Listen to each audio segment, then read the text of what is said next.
How did you feel when the show ended? That was terrible, but despite all of our fights and arguing, we did love and hate each other. I want to hit each other. Sybil Shepherd used to be a big name in Hollywood, a face worth $1 million and hair as bright as the sun in the South. She changed the movie business with just her first part.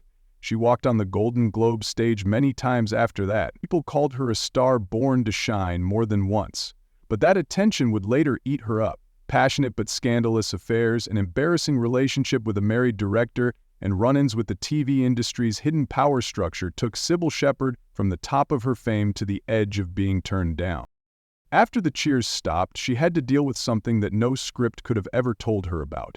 Deadly skin cancer, pain so bad it felt like it could not be survived, and being alone because of someone who used to be famous and couldn't be forgiven. Why did a star rise to fame and then fall? In her autobiography, Sybil Disobedience, Sybil talks about her honest, intense, and outspoken journey. Why did she decide to no longer hide anything? You're about to find out why she told everyone. On February 18, 1950, Sybil Lynn Shepherd was born. She grew up in Memphis, Tennessee, which is a quiet but traditional city. The people in her family were in the middle class. Her dad, William Shepherd, ran a small business, and her mom, Patty, took care of the house. Her older sister was named Terry, and her younger brother was named William. She was the middle child of 3. Her name, Sybil, came from the names of her grandfather, Sid, and her father, Bill. It's a strange name, but easy to remember. It would become a name that Hollywood would never forget. Sybil stood out from a very young age. It was hard to miss her because of her blonde hair, fair skin, and expressive eyes. But her attitude, not her looks, was what people forgot most about her. She wasn't like most Southern girls her age when she went to East High School. She didn't just hang out and wait to be chased. She went after the people she liked. She even skipped school once to try out for a modeling job, which, if caught, would have meant she would have been grounded. She didn't care, though. Life was supposed to stand out for Sybil. She tried out for the Miss Teenage Memphis pageant in 1966 when she was 16 years old. She won and then went to Miss Teenage America to represent the city. She didn't make it to the finals, but she did get the title of Miss Congeniality, which is a small but important honor. It proved that there was something really nice about her besides how she looked. In the long run, that trait would help her get far, but it also left her open to being used. Along with school, Sybil started modeling when she was young. She was named Model of the Year when she was 18. She went from being a high school student in Memphis to being the face of L'Oreal and the cover of Glamour. Her whole life changed because of that one picture. When Peter Bogdanovich was looking for a female lead for a movie, he saw Sybil's face on the cover of a magazine while he was in line at the grocery store. His agent called her right away and asked, "Who is this girl?" After a few weeks, Sybil was asked to try out for the Last Picture Show. She got the part. Not only was it her first time on TV, but it was also the first time people looked into her personal life. Sybil left Memphis without anyone showing her the way. She gained everything on her own by taking the initiative, being there without saying sorry, and refusing to live an average life. But it was that trait that made her one of the most feared and respected women in Hollywood. Sybil Shepherd's first movie was one that everyone will remember. She played JC in a movie by Peter Bogdanovich in 1971. Fox in the Last Picture Show, a famous black-and-white movie that was very daring for its time. The movie didn't shy away from touchy subjects like sexuality, being alone, and the quiet problems that young people in West Texas face. Sybil had a famous naked scene in which she played a pretty but cold and cunning young woman, taking off their clothes in front of clear glass in the living room, showing their body and their feelings. She was only 21 years old. Even though Sybil didn't have any acting training or experience, she was able to tap into something raw and important in movies: her presence. She was nominated for her first Golden Globe right away for New Star of the Year, which is pretty amazing for a model in her first movie part. But Sybil wasn't the only one who stood out. The movie did too. The Last Movie Show won 2 Oscars and was nominated 8 times, including for Best Picture. It is still often considered one of the best American movies of all time and one of the most important films of the 1970s. Sybil Shepherd felt that the part of J.C. Farrow wasn't just her first show.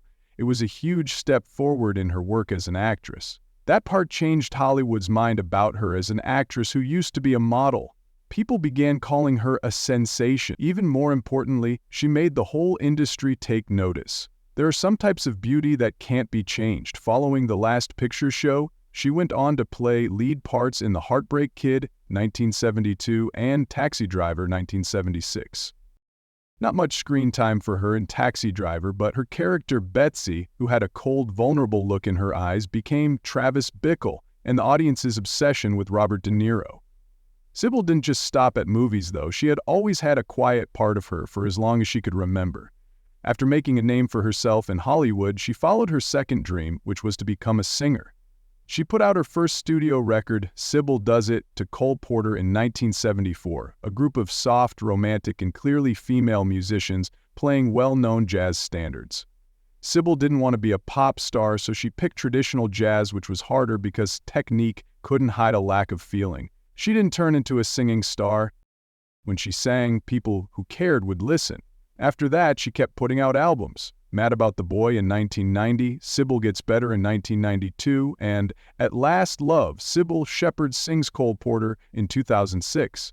Sybil played music outside of the studio in bars, jazz clubs, and small cultural events not to sell tickets, but because she was a real artist who lived through music. She didn't have an incredibly powerful voice, but her voice had an unfiltered charm and emotional honesty that isn't often found in big stars. She brought music with her to TV, too.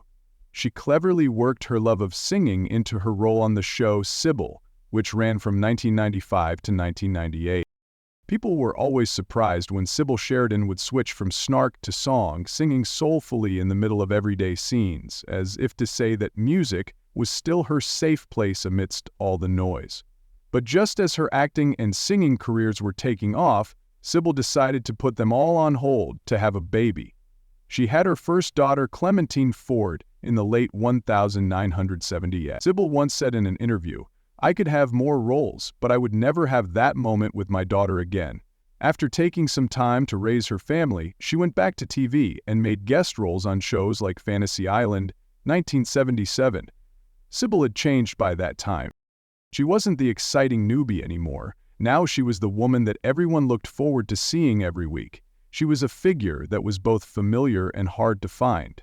Cybill Shepherd played a part in 1985 that was very different from anything she had done before. It was a huge turning point in her career. Maddie Hayes, a broke former model who has to run a strange detective service with David Addison, a partner who is hard to predict. Bruce Willis played the part. Moonlighting was the show. It was an ABC romantic comedy police show. Moonlighting was a big hit thanks to its sharp scripts, fast-paced dialogue akin to stage plays, and a rhythm that mixed comedic and love tension. But what kept people hooked to the screen was the electric chemistry between Cybill Shepherd and Bruce Willis. It was as tight as a violin string and was funny, seductive, and fragile all at the same time. They didn't just click on the screen. Their lively energy and natural back and forth made the whole show better, which is something that acting classes could never teach. Sybil won 2 Golden Globes in 1986 and 1987 for her part as Maddie Hayes in a TV show that was either musical or comedic. The press called her the golden face of primetime TV at the time. TV Guide named Maddie and David one of the best TV pairs of the 2000s. Moonlighting also raised the standing of American TV, turning a genre show into something that students of screenwriting study.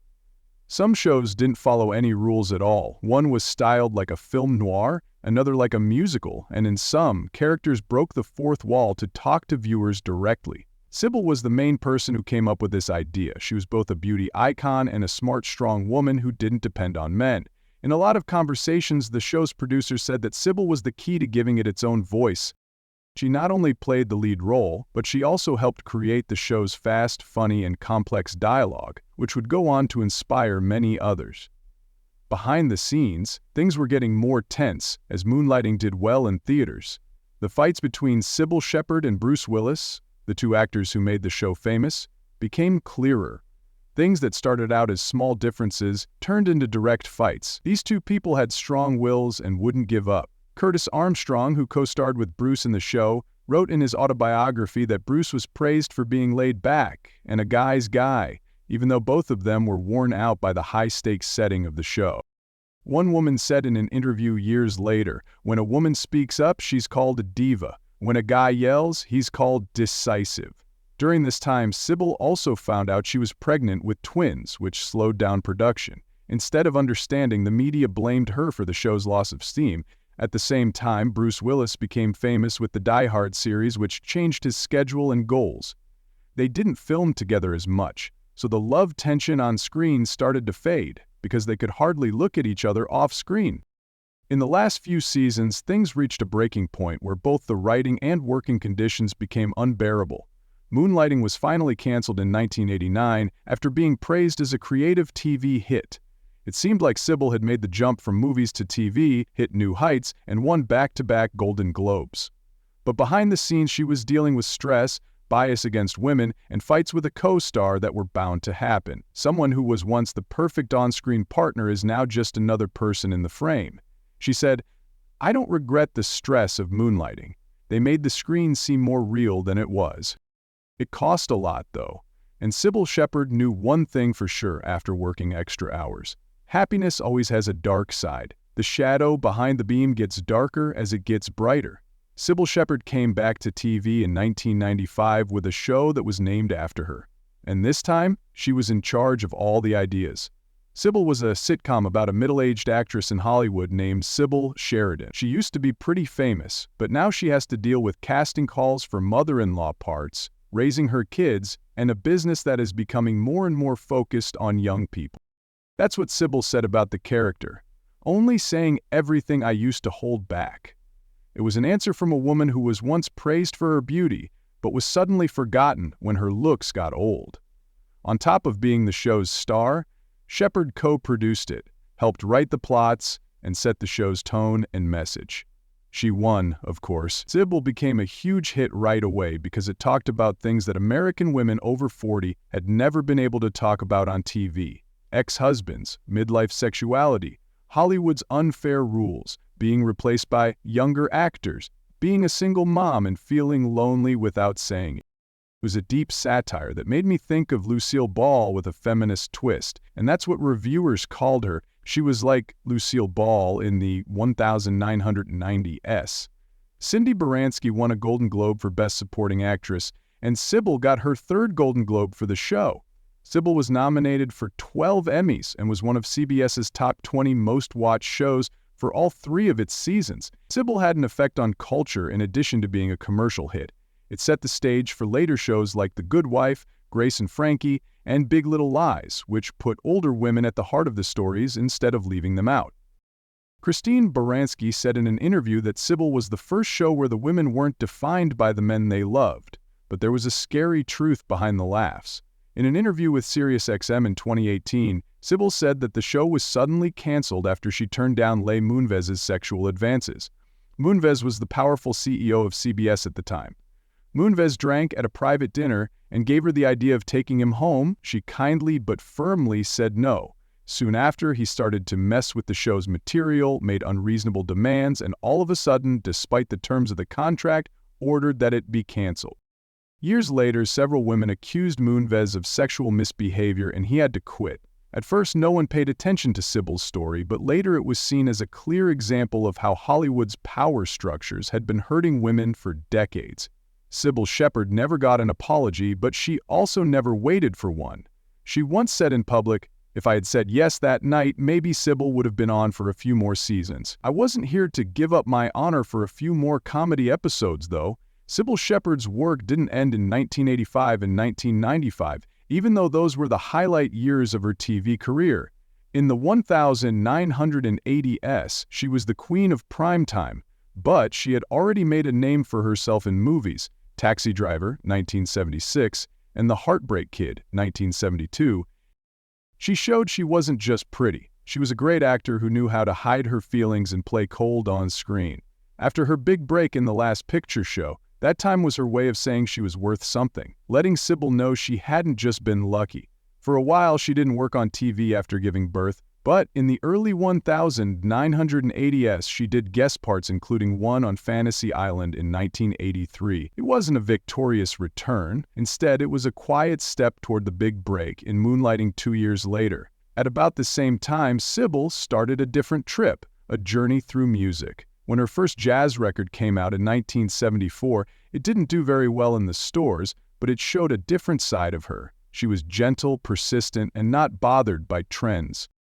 Cybill Shepherd didn't stop even after Sybil was canceled. She kept acting, though not always in major parts. In The L Word, where she played a mother who supported her lesbian daughter, she really made an impression.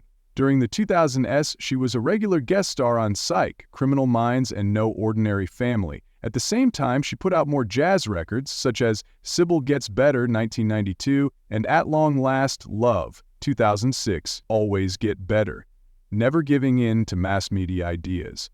When you look at Sybill's whole journey, it's clear that she wasn't marked by a single moment.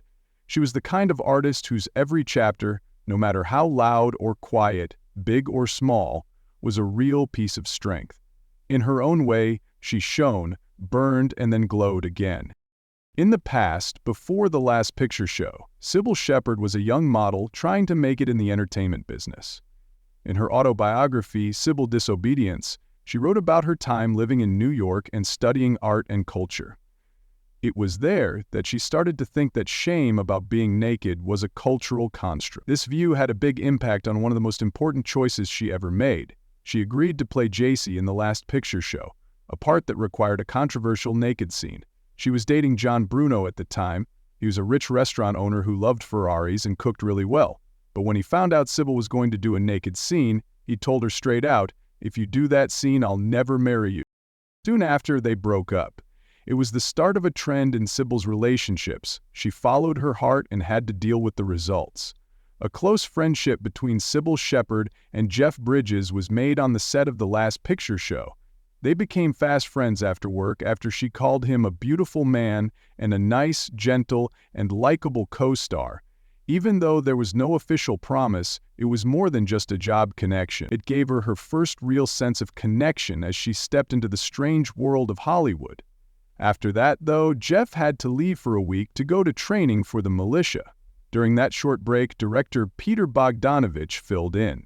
He was married to Polly Platt, who was pregnant with their second child at the time.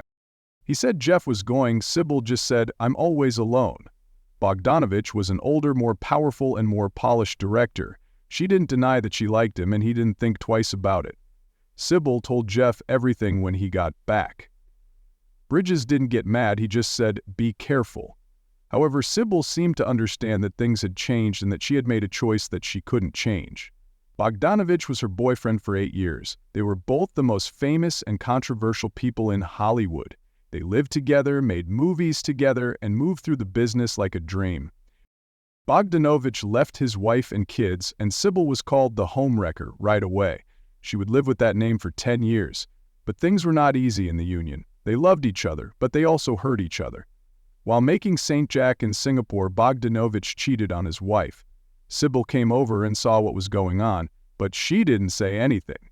On the other hand, she wasn't faithful either. In her book, she wrote them all out in the open. One server, one worker, and her co-star Charles Grodin. She said that her meeting with Grodin didn't last until morning. Some people thought Cybill had everything: fame, working with a well-known director, and a job that's on the rise. But there was always a hole inside. She wrote, "I don't think I was cheating on Peter at one point. How can you cheat on someone you never really had?" Her connection with Bogdanovich was a mix of love and pain, of being free and being locked up. The thing that made Cybill famous and the thing that made her feel alone, it cast the longest shadow over her life and work for years to come. While her relationship with Bogdanovich was falling apart, Cybill spent the night with Elvis Presley. She said he smelled like sugar and sweat, not like the cheap cologne other stars wear. It happened just once, but it made an impact that will last. Elvis had strangely traditional ideas about sex at first, but as Cybill put it, he came around to the idea. She wrote, "I had a great time in Elvis's bed, but I couldn't sleep in it. I couldn't stand seeing him take pills to stay awake and sleep." At the same time, Cybill dated Don Johnson while they were making The Long Hot Summer. She remembered, "We were only on the porch for a nanosecond before quickly moving to my bed." Johnson slept with a hairdresser on set after a show she said was like eating candy when you're hungry. It was quick, intense, and over in 5 minutes. Cybill had a short affair with Bruce Willis while working on Moonlighting. but they haven't talked about it since. There was no denying their chemistry. They kissed off-screen, but things didn't go any further. She said, "Willis would put a huge camel tongue down my throat during kiss scenes."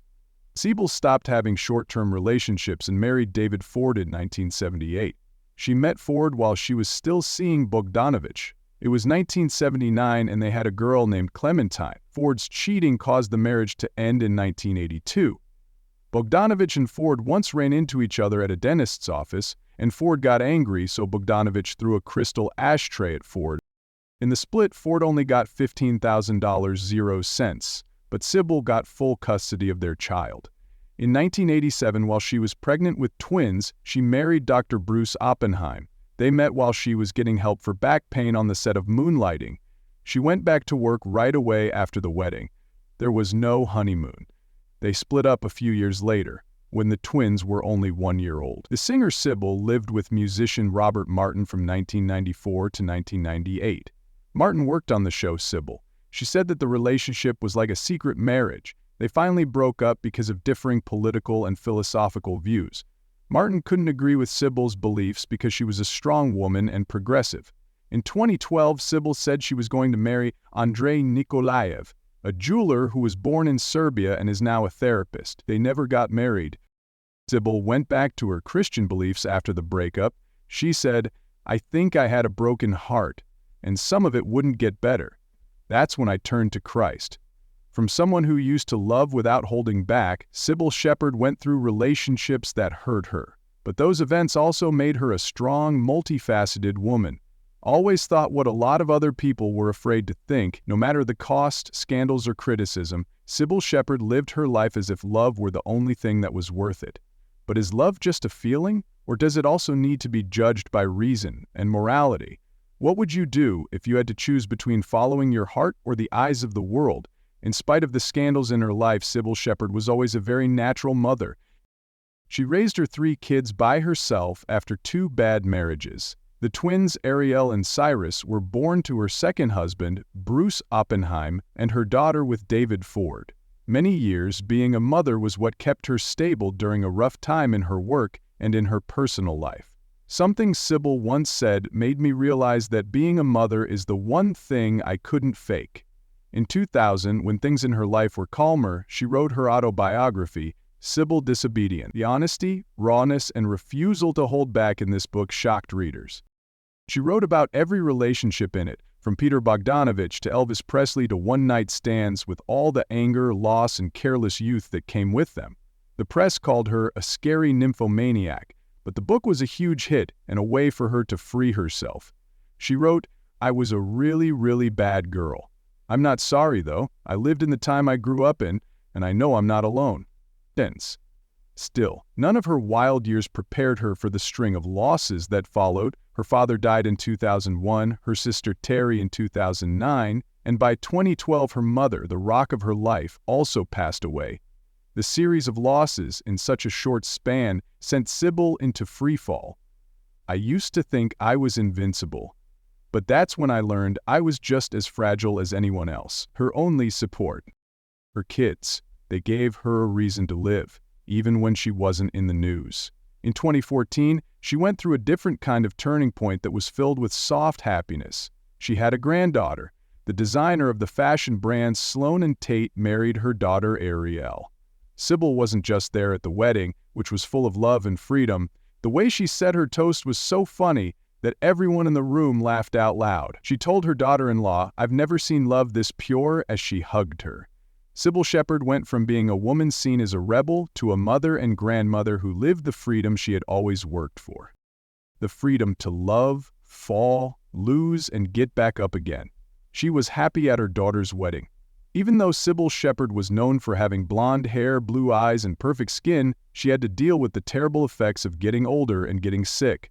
Dermatofibrosarcoma protuberans is a rare and deadly type of skin cancer that she was told she had in 2001. The growth was found on her back. She kept her treatment a secret at first, but in 2004, as she entered her 3rd year of remission, she finally told everyone. She told the Irish inspector that it changes your whole life. "If I make it past year 3, I won't have cancer in January." She has had frequent checkups since then, and all of them have come back clear. That wasn't all, though. Sybil also went through 20 years of pain from irritable bowel syndrome, IBS, that was never identified.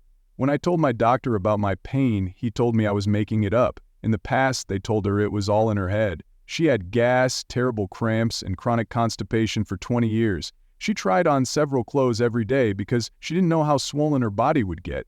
The problem was properly identified only after a new doctor was found. Because of this, Sybil now speaks for the Great Women Movement, getting more people, especially women, to know about IBS that causes constipation. She told her story freely at medical events and on TV. When I met a group of strangers at a party, I asked them right away, "How's menopause treating you?" I wasn't embarrassed, but everyone else did. We need to talk about these things.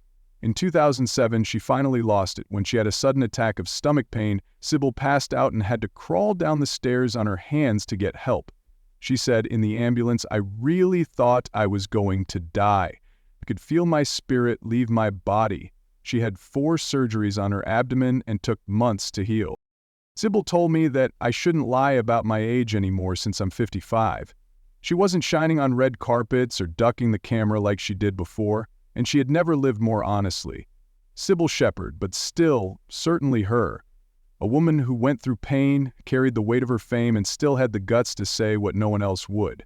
She once said, "At this point in my life, I've learned to say yes to more things, to joy, to new things, and even to risk." She doesn't put together a picture of hope or inspiration on social media. She posts pictures of her baby instead, along with short thoughts like, "I used to be an icon."